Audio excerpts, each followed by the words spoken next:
¿Qué tal? ¿Cómo están? Bienvenidos a Punto de Vista, el espacio de entrevistas de 11 Noticias. Hoy nos visita Rocío Herrera, que es precandidata a concejala en la ciudad de San Lorenzo.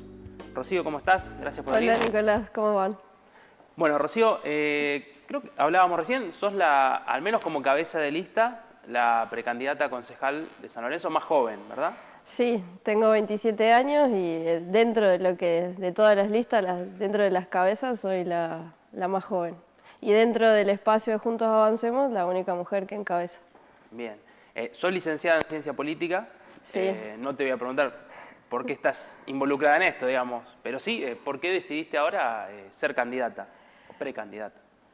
Nosotros venimos trabajando desde el año 2015 con Armando en formar un espacio, en generar un grupo de jóvenes, en acompañar su gestión, y este año vimos la oportunidad de poder presentarnos y de tomar nosotros un poco el rol protagónico dentro de la ciudad de San Lorenzo y escuchar un poco más al vecino. Bien, si bien sos la más joven, hay muchos jóvenes en las listas de precandidatos a concejales, al menos en San Lorenzo, en otras localidades también. Tu lista también está integrada por muchos jóvenes. ¿Se está dando una renovación en la política sanlorencina? Sí, podemos hablar que se está dando una renovación o bien se le está dando lugar a la participación de los jóvenes en la política sanlorencina. Dentro, lo que uno escucha en los vecinos es que por ahí busca una renovación o busca caras nuevas. Bien. Justamente tu trabajo, mencionaste recién a Armando, aclaramos por las dudas que es Armando Traferri, el senador con quien venís trabajando. ¿Cuánto hace que estás trabajando con él? Y desde fines del 2015 y arrancamos con Jóvenes al Senado en el 2017. Bien. ¿Tu vínculo con la política es desde ese momento, es desde antes? Yo tengo vínculo desde la escuela, o sea, nosotros teníamos un diario con dos profesores que nos empiezan a interpelar y nos empiezan a atravesar con diferentes cuestiones sociales que fueron pasando en la Argentina, y mi interés por la política empieza ahí. Después o sea, yo ya estaba decidida en que iba a estudiar ciencias políticas y la participación concretamente arranca con el grupo de Armando. Bien. Y me decías, venís trabajando con jóvenes al Senado ya hace varios años.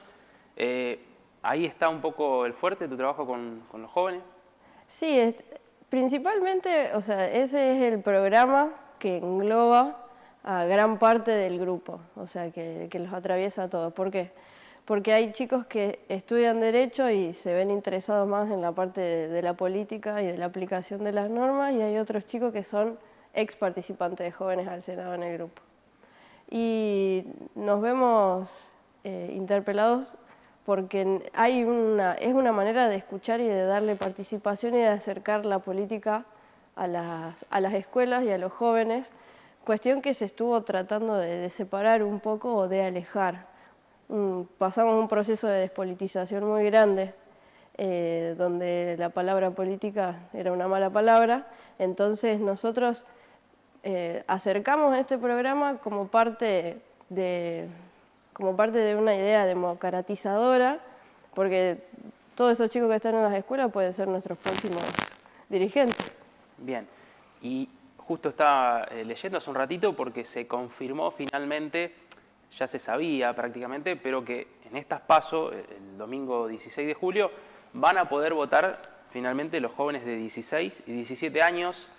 No se sabe si van a poder votar en las generales, es medio extraño, pero bueno, todavía queda algún recurso por discutir. Digo, me imagino que tu postura ha sido a favor, no sé, digo, de que los chicos de 16 y 17 años puedan votar también en Santa Fe. Sí, desde que yo la primera vez que voté fue por la ley del voto joven a nivel nacional, en unas elecciones a diputados nacionales en el 2013. Y desde ese momento creo que la participación se debería haber ampliado. Santa Fe creo que es una de las únicas provincias. Creo que era la única que quedaba o que queda todavía. Sí, que queda en ver ese tema. Nunca se avanzó sobre esa legislación y la verdad que es un acuerdo que tenemos que tener entre todos, pero también tendríamos que haber hecho una capacitación previa de los chicos, porque el gobierno provincial estuvo haciendo festivales de voto joven, pero en ciudades Rosario, Rafaela, Santa Fe.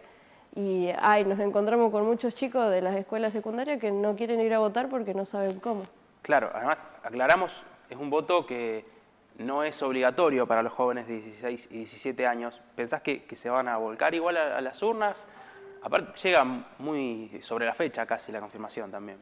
Y nosotros esperamos que se acerquen, que sean parte del proceso democrático, porque aparte es un derecho más que se adquiere en la juventud.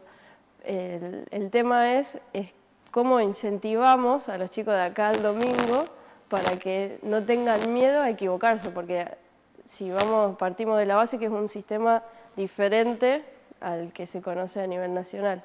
Entonces hay mucho temor en ese sentido. Hablábamos de los jóvenes. ¿Cómo ves hoy esta situación que pareciera darse, al menos en los análisis? Te lo pregunto, como joven, como precandidata, como licenciada en ciencia política también, de que pareciera que hay una cierta tendencia de muchos jóvenes de inclinarse hacia personajes o ideas que son más reaccionarias, que quizás en otro momento no era tan pensado, porque pareciera que expresan cierta rebeldía hoy día. Sí, en parte los partidos políticos tradicionales somos responsables de dar lugar a que los jóvenes, muchos se vuelquen a esos personajes que surgen hoy en día en la política, por el hecho de no poder resolver lo diario, ni acercarse, ni poder acercarse a los jóvenes. Entonces yo creo que también es una manera de, bueno, si no me sirve esto ni esto, vamos a ver qué pasa con esto. Yo creo que uno de los principales personajes que aparece hoy en día sabe qué palabras utilizar porque sabe cómo es el perfil del joven hoy. Los jóvenes hoy son autónomos y sobre todo recaen en la palabra libertad. O sea, ellos quieren que su opinión sea no solo validada, sino que sea llevada a cabo. Entonces eso tiene que ver mucho con el tema de la libertad. Y si nosotros no le damos un espacio, no le damos lugar a que ellos tengan esa opinión, la puedan llevar a cabo, la puedan llevar adelante, bueno, se van a volcar a esos personajes. ¿Y qué plantean en este programa Jóvenes al Senado, por ejemplo? ¿Cuál es la problemática más visible que encuentran o los proyectos que presentan los jóvenes sanlorencinos? Se han repetido dos, en todas las sesiones que estuvimos se han repetido dos de manera insistente, que una tiene que ver con la educación financiera y otro tiene que ver con la educación emocional. El tema de educación financiera prácticamente se traduce en, bueno, ver de qué manera me manejo, me administro una vez que termine la escuela. Eso es como que buscan una manera de vivir, o sea, de qué manera, con todas las crisis que venimos atravesando, bueno, de qué manera ellos se pueden administrar de la mejor manera y conocer, por ejemplo, piden conocer cuáles son los impuestos que existen, de qué manera podrían ahorrar y hasta algunos hablan de poder invertir. Obviamente que estamos hablando de chicos que tienen diferentes recursos, pero bueno, la mirada recae sobre lo mismo, sobre saber cómo administrarse. Y después el otro tema que tiene que ver con la educación emocional es como si fuera un pedido de contención de parte de las instituciones educativas. Dentro de la educación emocional lo que se pide es el manejo de emociones, el poder tener acceso a un psicólogo o psicopedagogo o bien todo lo que tenga que ver con la orientación vocacional, que son temas que son relevantes en la vida del joven, pero atraviesan a chicos de diferentes estratos sociales. O sea, todos demandan la misma educación emocional para poder atravesar las dificultades que tienen diariamente, como por ejemplo el tema del bullying que nosotros venimos trabajando.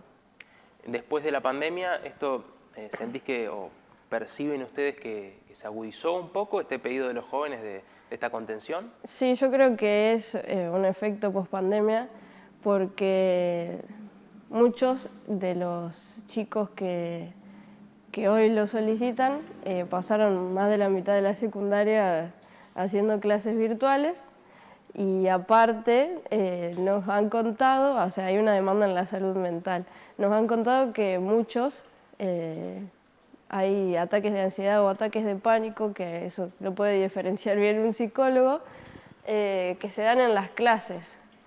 Y los docentes, por ejemplo, no saben cómo actuar en ese momento.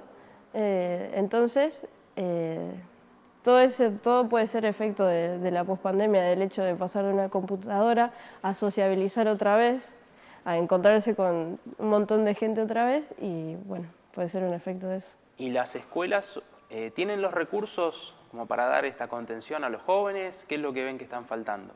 No, esos recursos tienen que ser mandados por el Estado provincial o bien tiene que ser una política del Estado municipal de buscar generar políticas educativas de contención a los jóvenes o brindar talleres o diferentes talleres que tengan que ver con la educación emocional. Nosotros trabajamos en las escuelas y como precandidata a concejal yo creo que no es un problema solo de la provincia, sino que desde el Consejo y del Estado municipal es un tema para hacerse cargo y para intervenir un poco más y darle la mejor educación a los chicos. Bien. ¿Cómo ves el Consejo Municipal hoy, ya que lo mencionaste, el funcionamiento que tiene, su composición? La composición viene de la misma manera desde hace un poco más de 12 años.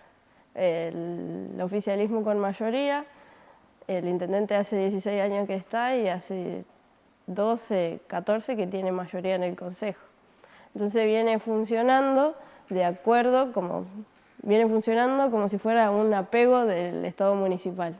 Entonces, obviamente, todas las campañas del oficialismo van a decir, bueno, yo me postulo a concejal porque quiero acompañar al intendente de turno. Entonces, actualmente se muestra como un apego del municipio. La mirada que nosotros queremos darle es la que realmente tiene que tener, porque el consejo debería tener dos funciones. En principio, llevar los reclamos de los vecinos, una respuesta inmediata o un reclamo inmediato. Y la segunda son las propuestas, que tienen un trabajo a mediano y largo plazo, que tienen que ser trabajadas de manera en la parte legislativa. Es un trabajo que conocemos por trabajar con Armando Traferri.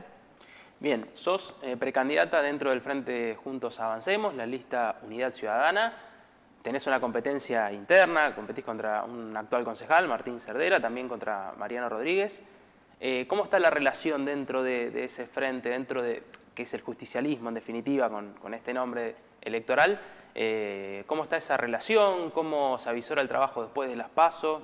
Yo creo que en el justicialismo en San Lorenzo nosotros tenemos un desafío, que es lo que hablaba con el uno de los precandidatos a intendente del justicialismo, que es el hecho de hacernos uno, porque si nosotros nos disgregamos o no participamos todos juntos,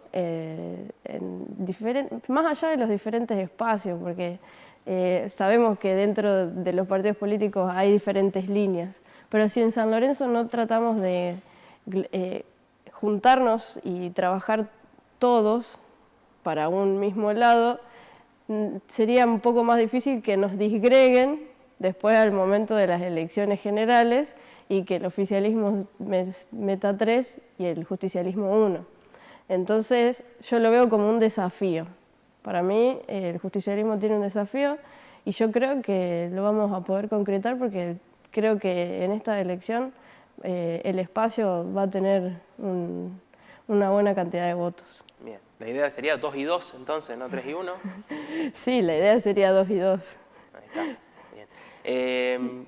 ¿Tenés alguna referencia política? Alguien que diga, miro y mi referencia política es esta persona, puede ser alguien de la actualidad, alguien de la historia. Y referencia política principalmente, Eva Duarte, por ser la primera mujer que aparece en el ámbito político como generadora de derechos y como participante protagonista de la política argentina. Y después, mi segundo referente es Armando Trasferri, con el que vengo trabajando hace varios años ya, y tiene un trabajo constante en la parte legislativa y en las instituciones. Entonces eso es un modelo a seguir, o sea, tenemos su escuela. Entonces, obviamente, otro de mis referentes es él. ¿Él te propuso ser candidata o vos le dijiste, mira Armando, quiero encabezar una lista de concejales? Fue un acuerdo entre todo el grupo, pero siempre, o sea, desde hace un tiempo yo tengo intenciones de participar. ¿Y él te acompañó, te impulsó? Sí, y él me acompañó. Bien. Lo charlamos con él aquí cuando vino también en este mismo espacio, que tuvo unos años difíciles él, distintas acusaciones, estuvo en los medios. ¿Cómo viviste ese proceso vos? ¿En algún momento te afectó también? Nosotros seguimos mirando su trabajo. O sea, nosotros si nos hablan de Armando decimos que hablamos con orgullo de él, porque tiene toda una trayectoria y todo un trabajo en la cual uno se da cuenta que ha hecho mucho por los vecinos. Porque nosotros vamos a un barrio y todos tienen alguna referencia porque les ha dado una mano con alguna cuestión personal o con algún tema de salud. Entonces nosotros lo que hacemos es mirar el trabajo. El año pasado fue el legislador que más proyectos de ley presentó, entonces nos enfocamos en eso, en continuar y en acrecentar todo el trabajo que se viene haciendo para mejorar la vida de los sanlorencinos. Hay una pregunta que te la voy a hacer, se la venimos haciendo prácticamente a todos quienes pasan por aquí. Nos hemos comprometido a consultarle por el transporte interurbano. Compartirme tu mirada, qué te gustaría impulsar del Consejo para transformar el transporte de la región. No sé si lo padecés. Actualmente no lo padezco, lo padece mi pareja que trabaja en Rosario. Y le ha pasado que ni colectivo de ruta ni autopista le paran a la hora de volver de trabajar. Así que lo padezco de cerca. ¿Cuál es el principal problema? Es que dependemos de una cierta cantidad de recursos. ¿Qué es lo que se puede hacer desde la región? Y hacer un aporte. Proponer un aporte desde los distintos municipios con más posibilidades para poder mejorar solamente el viaje, el acceso a un derecho que tienen todos, que es el transporte público. Entonces me parece que lo que se podría hacer es un aporte para poder mejorar esa frecuencia. Si nosotros lo delegamos todo en la provincia, ya hemos visto que no ha tenido respuesta, porque no haya quien no se haya juntado con Osvaldo Miatelo.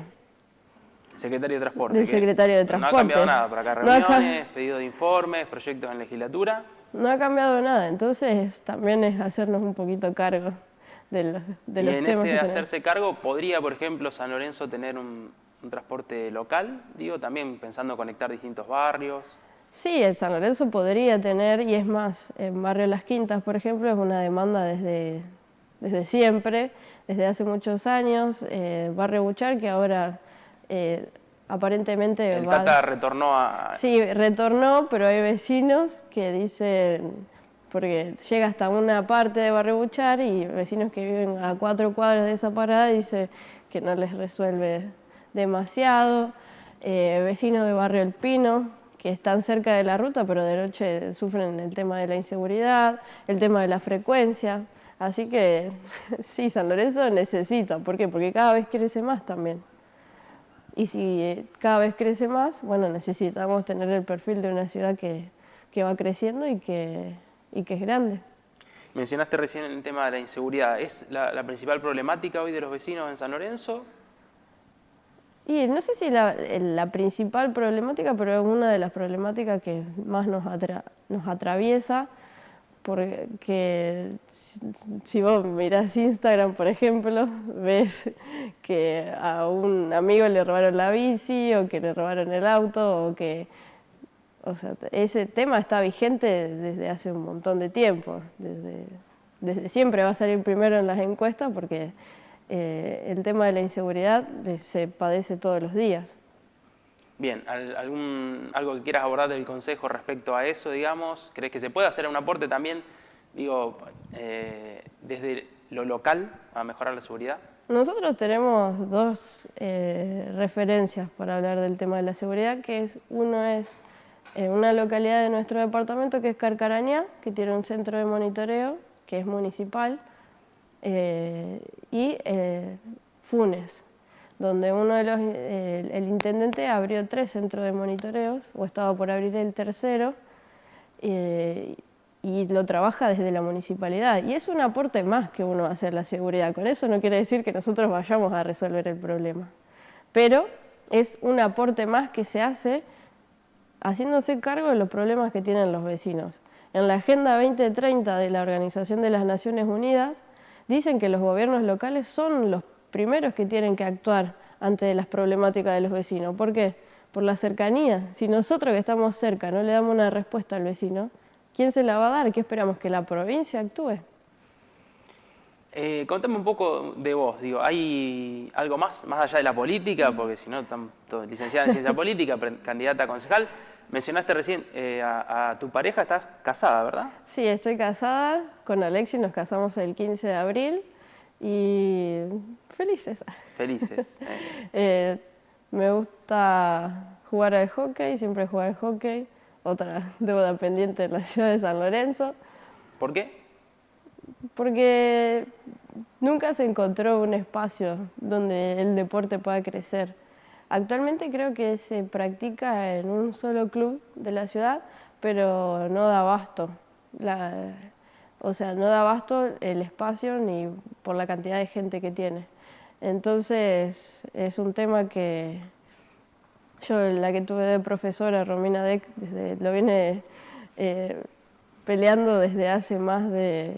Yo empecé a los 7, más de 20 años más o menos.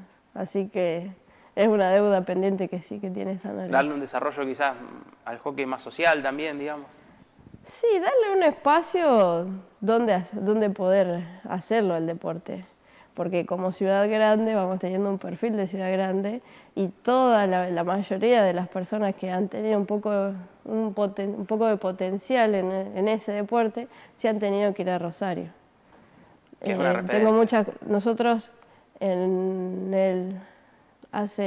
cuando tenía 16 años teníamos un equipo que había ascendido a la segunda categoría de la Asociación del Hockey del Litoral, que es la más importante en la región, dentro de la Confederación.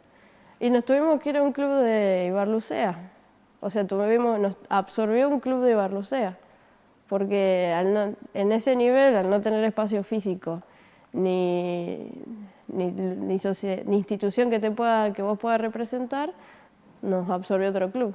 Y así va pasando, o van dejando, entonces es un tema personal que me gustaría trabajar, porque bueno, es una deuda pendiente, yo lo veo así, porque pasé todo el proceso también con Romina.